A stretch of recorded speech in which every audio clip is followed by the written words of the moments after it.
Somebody say, you've been served. For the Lord says that you have profaned and perverted my pulpits. You've committed adultery and you've walked in lies. You strengthened the hand of evildoers so that they won't return from their wickedness. All of you to me are as Sodom and Gomorrah. The spirit of Python has wrapped itself around your soul, and you preach from the spirit of divination, spewing your poison venom into the hearts of those that gave you an audience. You sleep with my sheep, and spiritual bestiality is punishable by death. You walk after the imagination of your own heart, and after you desecrate my altar, you say no evil will come upon me. You abuse my grace because you think my grace is endless, but grace has run out. The Lord said, my anger will fall upon your head because of your wickedness, but that's not all. It will fall upon the heads of those in your church that decided to stay. You become a synagogue of Satan. You preach doctrines of demons, and the Lord is against you. I see hemorrhoids coming to the church, or to those that did not leave when they were supposed to. This is not just coincidence. This is judgment being served. The next group of people I have a warning for are coverings. Do you know, before I give you this word, that there was a pastor that, just decided not to mind his business, I guess. I was fighting with another pastor online. You know, I don't ever start no fight, woman of God. I just don't start no fight. I don't be wanting to fight. I like being a nice, pretty lady. I like telling jokes and laughing. Started a fight with me for no reason. I wasn't even talking to him. It was another pastor who's gay and in sin, and he's going to be exposed too. But I fought him out loud already.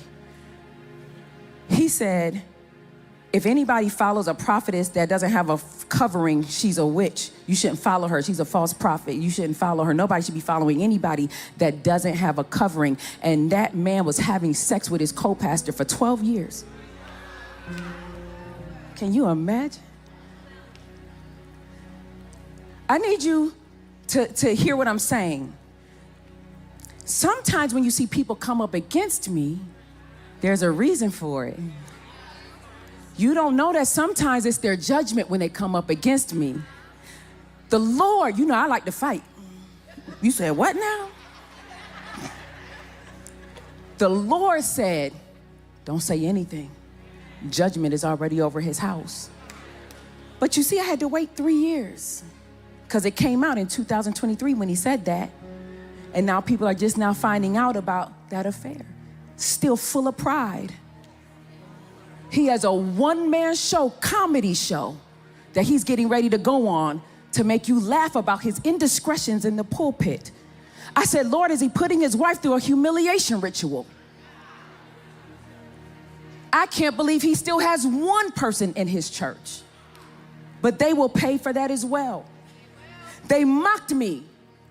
They rose up against me in numbers because they said I didn't have a covering. And these were the same people that were covering their sheep with gum.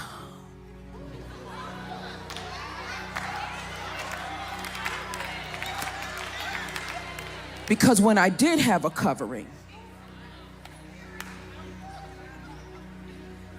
who is good and gay now, but ain't nobody say nothing about that. When I did have a covering that attacked me, nobody said anything about that. And that's because I want you to realize that this ain't what you think it is. Isaiah 30 verse 1 says, woe to the rebellious children, saith the Lord, that take counsel, but not of me, that cover with a covering, but not of my spirit, that they may add sin to sin.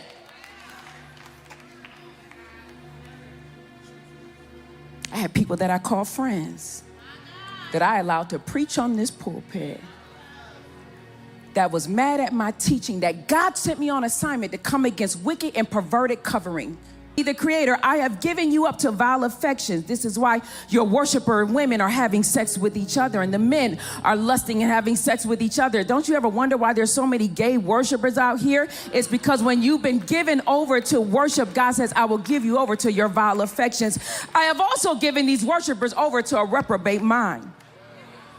They sing to you being filled with wickedness, covetousness, maliciousness, full of envy, full of murder, debate, deceit, malignancy, whisperers. They hate God and they're covenant breakers. They're full of greed. Those that practice these things are worthy of death, as you are targets for the wrath of God. You can find that in Romans 1:32. Your gift has become your God. And the weapon I gave you of your mouth, you have given it to the hands of my enemies. For there was a time you sang sweet songs to me, and when you opened up your mouth, I filled them with a fragrance. When I spoke, you obeyed. But now when you open up your mouth, I smell rotted flesh. For the Lord says, I am taking your voice and your influence. Because you have partnered with wickedness, I have stopped partnering with you. Specifically to the worshiper that in his old age decided to get initiated into a fraternity and perverted God by saying, everything is working for my good. The Lord said, you are a thief and a dog. You have played in my pulpit long enough. You are profane in my own house, and I have found your wickedness. You have desecrated the Lord's communion. You have flaunted spiritual adultery and whoredom in the face of my people, and you caused them to err. You are full of the spirit of perversion. God says, what you've been doing in secret, I'm going to make open.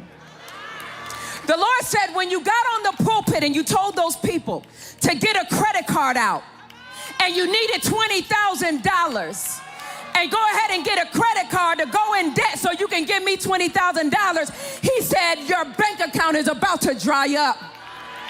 For the Lord said, I have not called you to rape my people of their finances. I have called my people to be good stewards over their money. And because you have not been, and you have some bills you owe, and now you want to rape my people to pay your bills that you owe, the Lord says you will be raped. The Lord said, I called my people to be good stewards over their money according to Matthew 25. You've been faithful over the little, I'm going to make you ruler over many. The second I need y'all to know, I don't care nothing about this man. Are you clear about that? This has to be the word of the Lord. There's so many other people I could call out. This has to be the word of the Lord. He said, the second you walked up in this pulpit and you preached your sermons called, Take Me Through There. He said, I, the Lord, am against you.